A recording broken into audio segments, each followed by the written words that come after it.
Hey y'all, I'm Shayna and I'm back with another review for Belle Collective Season 6, Episode 5. Y'all, we're going to have to go ahead and get into this thing. We got some stuff to discuss. Life for me has been lifing, so keep your girl and your thoughts. It's much appreciated. And while we're at it, if you could do me a free favor, okay? For the free, it don't cost nothing, don't take no time. Like the video, share, subscribe if you haven't already. It means so much. And if you have the ability to hype the video, please hype the video because it helps push my content in the algorithm so I can keep bringing more videos like this to y'all. So I'm tired and I'm disgusted with Keri's food choices, but we're going to go ahead and get into it, okay? So, and my allergies are just kicking my rump. But if you hear sniffling, y'all already know what to do. Just ignore it, okay? So Keri invites some of the ladies for a crawfish broil. Is it broil or boil? A crawfish boil.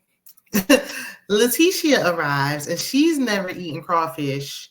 So Keri says she's going to give her a quickie tutorial. I've never eaten crawfish either. And I love seafood. I'm a seafood lover. I'm a Cancer. So, of course, I just love seafood. I don't like oysters, though. Later on in the episode, they was eating raw oysters. I don't like that. I don't like it all slimy, sliding down your throat. I don't like that. Crawfish, I never had. It seems like it's a lot of work for like a little bit of meat. I don't know. Y'all let me know. Keri, this only got nothing to do with nothing. It's a side note. These forced confessionals where she's like thinking of things to say, it's like, sister, just be natural. Maybe she belonged over there with Stacy from RHOP on a QVC. Like, it seemed like she reading off a script and it's not flowing for me. I don't like it. And she had a lot of confessionals this episode too. And every single one of them was exactly the same. Unnecessary. But anyway, Selena and Maria arrive, and they look absolutely disgusted at this crawfish boil. Keri stuck her hand. She did have on a plastic glove, but she stuck her hand with the glove and was massaging some mayonnaise, scooped it out with her fingers, and swiped it over some bread. Baby, ugh. Come again. Wherever you picked up this crawfish, that looked like it was just steamed with no seasoning. I ain't see no butter, no sauce, no nothing on there. Nothing at all. They didn't have plastic knives, a fork, a spoon, anything. Why do we have white bread and mayonnaise anyway? Like, what does that got to do with eating crawfish? I ain't never seen, now I don't eat crawfish, but I've seen people eating it, and I ain't never seen it eaten that way. Is that what they doing down in the SIP? Plus, you calling it a crawfish boil.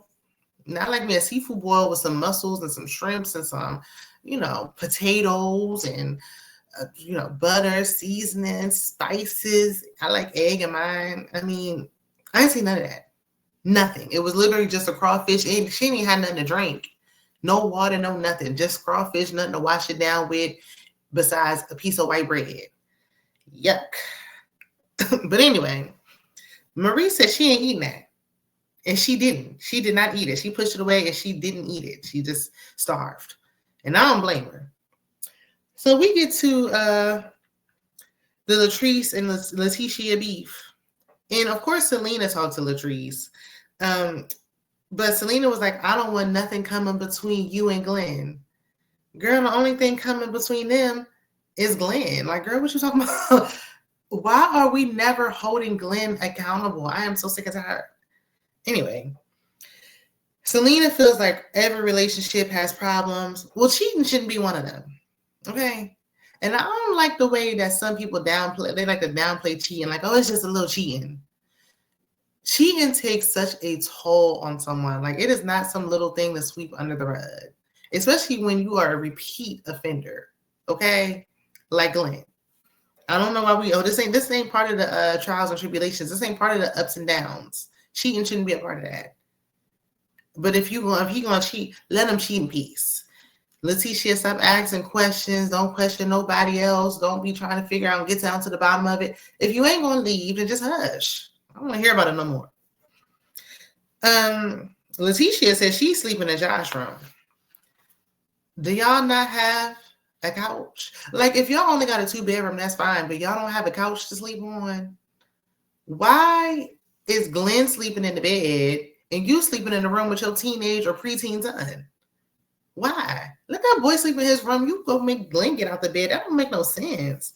Or is Josh coming in the room with you and Glenn taking his room? Either way, it's a mess and it's a no. But it's really hard to feel like sympathy and empathy in this moment for her because Letitia, you was playing on other people's side in a marriage too. I mean, like Akeisha and Willie. Okay, we ain't forget. Anyway, Keri's hosting a cash trip. So we're gonna see that later. We finally get a scene from Tambra. Child, she's just so forgettable. I forgot she was even a part of the cast. This really can be her last season. I don't even know if her being there, if she's going to be there, she needs to be there at a friend of capacity at best. And I don't even think we need her for that, but but Damon, her daughter is her daddy's twin. Okay. She looked just like that man. Tambra said, and I'm glad Tambra, because it sounded like she was trying to bring the radio voice back. And I'm glad she finally just put it to bed. She's let it go. Thank goodness. But Tambra said that she needs to, she knows she needs to put her daughter in daycare, but she's not ready yet. Girl, who said you got to put your daughter in daycare? Who's telling you that? You don't have to put your daughter in daycare if you don't want to. Like, no, you don't. Actually, if you don't want to put her in there, you don't have to put her in there. Nobody can tell you how to parent your child. Like, she'll get socialization skills when she goes to school. If you have the ability to not put her in daycare, I would not rush to do that. The only reason I put my kids in there is because I didn't have a choice. And when my son, I did it when he was premature, so he was in the hospital for 6 weeks. So when he was 12 weeks, then years later they changed the maternity leave situations and all that. But I ended up working from home and kept my daughter home till she was 3, and I just couldn't work no more because it's really hard to try to work. People act like just as you working from home, like you ain't doing nothing. Like, no, I'm actually working, and it was too hard to try to work and have a toddler. The baby stage is fine because they just sitting there, but the toddler stage, they running around and you can't give them the undivided attention. But if Tambra has it figured out, I feel like don't rush. I would have waited a little longer till like she was 4 to really start preschool if I could have. But I feel like waiting for a little while, I don't think there's nothing wrong with that. She was perfectly fine when she went into daycare. And there's always other opportunities and situations where the child can socialize. I took her to church, socialized there. I took her to the gym. They have a little room. She socialized there. They have activities for children. So there's other things you can do. She was in dance class. So there's stuff you can do to have the social skills that doesn't consist of putting your child in daycare and somebody else's care all day long who you don't know. Anywho, not to go off on a tangent, even though I just did. But anyway, the man comes over or comes home. I don't know which one. To me, it looked like he was coming over to visit. But she tried to make it seem like they live together. It's not giving that, but okay. He took a second job, and Tambra tries to discuss finances, even though she said that he's private. Shouldn't y'all have been discussing this before you procreated? Why did you wait till now after you conceived, giving birth, and the child is here to want to discuss finances? Sister, if you ain't got nothing else going on, because we don't believe that you would demand. Okay? So the next scene, Cliff comes home to surprise Latrice with dinner. Why is bringing home dinner a surprise? Like, what? Okay, I guess. But Latrice asks her husband if he got someone pregnant. I guess he rarely brings home dinner because him bringing home a little Boston Market that led you to this. Like, is somebody pregnant? Look like he probably brought some food home from Taste. Is somebody pregnant? Girl, why would you say that? Like, even if it was a joke, why would you joke like that? Especially knowing that you don't want to have this man's baby. Like, girl, what? Child. So she told him to behave when she goes on the girls' trip and come home. He need to be coming home every night. If he don't come home when you there, then why would he come there when you ain't there? Child, please. And then Cliff was like, yeah, me cracking up though. Because she had on this black and white dress. He's like, why do you got on that ball gown in the house? We ain't going nowhere. Child, it was just a regular dress. Like, she has to put on clothes. The cameras is there. He's like, why are you putting on the stunts and shows? Okay. She was like, well, I'm in my soft girl era and I'm like manifesting becoming a rich housewife. And he was like, you are a rich housewife. And she said, no, I'm not. Okay, because she's still working. So, no. Okay. I'm so tired of hearing soft girl era with these ladies. And I want to be in my soft girl, rich wife era too. But y'all say soft girl era like every episode, please. And nothing about what y'all doing is soft. Y'all just catering to the men and nothing not being catered to. So where's the softness? Okay, anyway. It's time for the cash trip. Keri said that she rented a mansion. It wasn't giving mansion to me, but I mean, I guess go off. And this don't got nothing to do with nothing. But Tamra, I love the thinner hair. I'm glad she took a few tracks out and thinned it up a little bit. Looks way better, so much more fitting on her little face and frame. You know, she's small. All that hair was just too much. But anyway, Letitia hugged all the ladies when they met in like a parking lot to get on the shuttle. She hugged everybody. And then on the Sprinter, Latrice was saying, I'm not sharing no room with nobody. Had to get comfy. Anyway, she's like, I ain't sharing no room. But child, you're going to have a rude awakening. Okay, you're going to be in for a surprise. Okay. So the ladies arrive and Keri greets them with some cheap beads. And they was like, yeah, this trip is stellar. That's how you do it. Like, what did I miss? Like, what? Y'all just got there and she gave y'all some beads. Like, what? But she put together, a little gift bag or whatever it was called for them. And that was cute. And then Keri says 2 of the ladies have to bunk together. Marie said, well, it won't be me. I have lupus. Girl, come again. What's that got to do with you sharing a room? Like, what? So they decided to give out rooms oldest to youngest. So Selena got the first room. She was 49. Who knew? She looks the youngest, okay? She looked the youngest. I would have never guessed. And then they go down until we get to the one child room with the bunk beds, and Latrice and Letitia have to share the room. Absolutely not. Now, when I'm vacationing, normally when I vacation with a friend, I don't vacation with like a group of people, normally like one friend, and I don't mind sharing a room, but it needs to be a room with double beds, like 2 full-size beds at minimum, so I can have my own space at least to sleep. A bunk bed, you must be out of your mind if you think that my grown self will ever be in a bunk bed. Lord, I had to go. So I was going to visit somebody down south one time, and they had a bunk bed. And they was like, you can sleep in there. Child, I was about to go sleep in my car. Like, where is the nearest hotel? I ended up going on the couch and going to sleep, and I had no blankets, so I had to put my arm in the sleeve. Child, was a mess. It was torture. But a bunk bed, no can do, okay? I'm 5'9". I am too tall and too grown to be sleeping in a bunk bed. I didn't sleep in a bunk bed when I was a child. I'm an only child. Bunk beds, why? No. And now I'm grown with a king-size bed. So a bunk bed is not going to suffice, okay? No. And these 2 ladies look like they not ready for it either. They too big, too grown, too tall, too this, too that. Ain't making sense. I would have been just like Latrice. Where is the nearest hotel? Okay? There's got to be a Holiday Inn down the street somewhere. Letitia said that she's going to share a room with Marie, as if that's more comfortable, but I'm sure it is compared to that tight bunk bed in a room with somebody that you ain't even talking to. Like, y'all trying to force them to talk. Look, I'll film with y'all. Let me know what time to be here. And when the cameras go down, I'm out of here. Point blank in the period. So the ladies immediately, they ain't even had time to get their bags in the house. They immediately go to a swamp tour. I guess Keri want to show her roots because maybe I was with the ladies and they was like, I am not outdoorsy. I'm not interested in these outdoor activities. And I was a little surprised because, they in the country. Like, I thought, the country people like to be barefoot and fancy free in certain areas because there's always cities everywhere. So it's not always like straight country. Like, there's always going to be like a city. But these ladies like, we in the country, but we city girls. We ain't going out there catching gators and crocodiles. house. Okay, no. And baby, I'm from the north, so neither do I.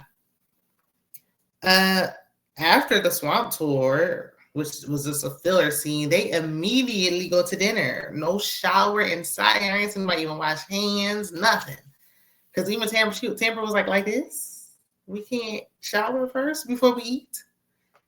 Okay, and Keri was like this, dirty and all, smelling like swamp water, wild crocodile, bird nest. We going to eat just like this. Okay, child. So they arrive at Keri's friend's restaurant, and the raw oysters were the appetizers. Okay, Marie saw that and almost threw up in her mouth. You hear me? Like I said earlier, I tried an oyster once when I was like 11, and I didn't like it, and I ain't never eat one since. Okay, so no for me. Where's the rest? Even Tamara was like, "Where's the rest of the food?" Because Keri's like, "Can we just appreciate the menu and all that?" I ain't seen no food. Matter of fact, it looked like they was out all day and didn't eat. Marie was over there about to fall asleep, probably hungry and food deprived and malnourished. Everybody else was just like, "Oh Lord, like please just give me the oyster. I'm so hungry." And then they're drinking on the empty stomach. Girl. So they touch on the pool party. And Letitia said that she's never been so humiliated, so embarrassed at a friend's house. Girl, I'm sure you've been embarrassed in more places than one with that husband you got, okay? Latrice in her confessional said that she was like, wait a minute, I'm not the only one who knows about the DM. Tambra knows about the DM as well. Like, girl, throw me a bone. Well, now why would Tambra do that? After what Marie and Letitia did to her last season or the season before, whichever it was when they were talking to that man who was stalking her allegedly, why would she ever jump in and say anything about that? I wouldn't. I probably wouldn't have even been on the show no more, but that's just me. Letitia said first Trees tried to ambush her with that Antoinette girl. Dr. Antoinette is a former cast member. If you haven't been watching from the beginning, she was on season 1, and Glenn tried to make it seem like she want him. And Antoinette is fine, okay? She gorgeous, like, mind you, and her ex-husband is a clear man. So she was like looking at Glenn when and where. Girl, are you dense? Like what? But then she was like, now you bringing your hairdresser. Like, girl, let's be for real. Well, Letitia feels like people are using her to get on the show. Sister, if you didn't have this going on, you wouldn't have a storyline. You wouldn't even need to be on the show. I know you're the glue that put the group together. You wouldn't need to be on the show if it wasn't for this. Because what else are you talking about? These brunches is tied in through. Fair Street is a thing of the past. And we just found out about your other jobs a few episodes ago, this season. So you don't have no other storyline besides that. And it's the same refurbished and rehashed storyline every season. So she's in disbelief that her marriage is under attack, even though she's done similar things to other people, but I digress. I don't know why you thought your date wouldn't come, but Latrice, Cliff ain't staying home. You don't want the streets to get to talking about your marriage, honey. I don't want Cliff going off. Again, he calmed down this season, but don't act like you can't. Listen, and Amanda, I want your ex-wife to come to the front since everybody give me, y'all ain't married no more, but how long have you been talking to Glenn? I mean, y'all stopped DMing in 2023. When did y'all exchange phone numbers, allegedly? Anywho, so Letitia asks Latrice if she's ever seen Glenn do anything inappropriate. Latrice sips on her drink. Marie snatches the cup out of her hand, or snatches the drink out of her mouth. First of all, Marie, you can make a point without putting your hands. Get your hands from around my drink, sister. But anyway, and Marie was like, there's your answer. There it is. You got your answer. But for some reason, Letitia asks again, like, have you seen anything that I should know about? And, you know, Latrice got the stammer, hammering, and all that, looking all sad, child. And then we got a to be continued. Don't ask no more questions if you ain't gonna leave that man. And that's what I would have told her. Don't ask me nothing if you don't really want to leave. If you ain't ready to walk, then don't ask me about that man. Point blank in the period. But I mean, the episode, it was cute for what it was. I don't know if they're really going to be getting into anything next week, but we're going to be back here to find out. And Ready to Love is coming on Friday. So, Ready to Love is my favorite show to review. So meet me here later on this week, and I'll see you guys in the next video. Bye.